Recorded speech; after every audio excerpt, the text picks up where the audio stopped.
Isa na namang mabentang pangnegosyo ang aking ibabahagi sa inyo mga kumare. Ang tawag dito ay Graham Pastillas. Hindi mo na siya kailangang lutuin pa at napakadali lang niyang gawin. Tara, umpisa na natin. Kailangan lang natin dito ng 1 pack ng crushed Graham. Then maglalagay tayo dito ng 1/2 cup ng condensed milk. Dapat ay paunti-unti lang yung lagay natin dito, hanggang sa makuha na natin yung tamang consistency na gusto natin. At para mahalo natin siya ng mabuti ay gagamit tayo dito ng kamay. Gumamit na lang po kayo ng plastic gloves. Ganito dapat yung magiging kalalabasan niya. Dapat ay nabibilog na natin siya. Gumamit lang ako dito ng panukat na 1/2 tablespoon. Depende na sa inyo kung gaano kalaki at kaliit ang gusto ninyong sukat.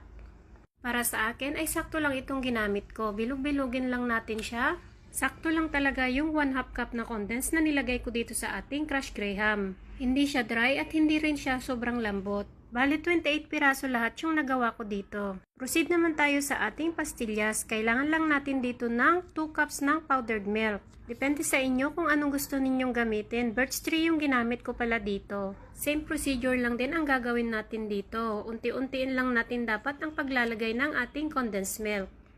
Bali 1/2 cup lang din na condensed milk ang magagamit natin dito. Kapag nasobrahan po kasi natin ang paglalagay ng condensed milk, may tendency na papalpak o kaya babagsak yung ating pastillas. At baka mahirapan tayong mag-form dito ng pabilog. Ganito dapat yung tamang consistency niya. Ayan, pwede na nating assemble. Sa part na to ay gagamit na ako ng 1 tablespoon ng panukat. Form lang natin siya ulit ng pabilog, then i-flatten lang natin siya hanggang sa magkasya na yung ating Graham ball dito na ilalagay. Yung complete ingredients po ay ilalagay ko na lang ulit sa ating comment section box. Ayan, ibilog-bilog lang natin siya ng mabuti hanggang sa makawer na ng pastillas yung ating Graham. Then, ikot lang natin siya sa asukal. Gumamit pala ako dito ng cupcake liner, ang size niya is 2 ounce. Magandang pang negosyo ito mga mare. Benta mo sa mga kakilala mong mahilig sa dessert or mga panghimagas. Sigurado akong magugustuhan nila ito.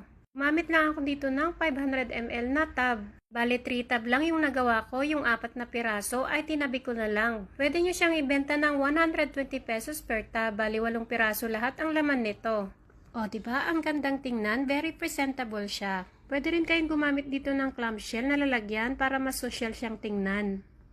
At kung umabot ka sa part na to at nagustuhan mo ang ating recipe ngayon, pwede pong pakipusuan, then mag-comment po kayo sa baba kung taga saan kayo para sa susunod na video ay ma-shoutout ko po kayo. Salamat po sa panonood. Bye!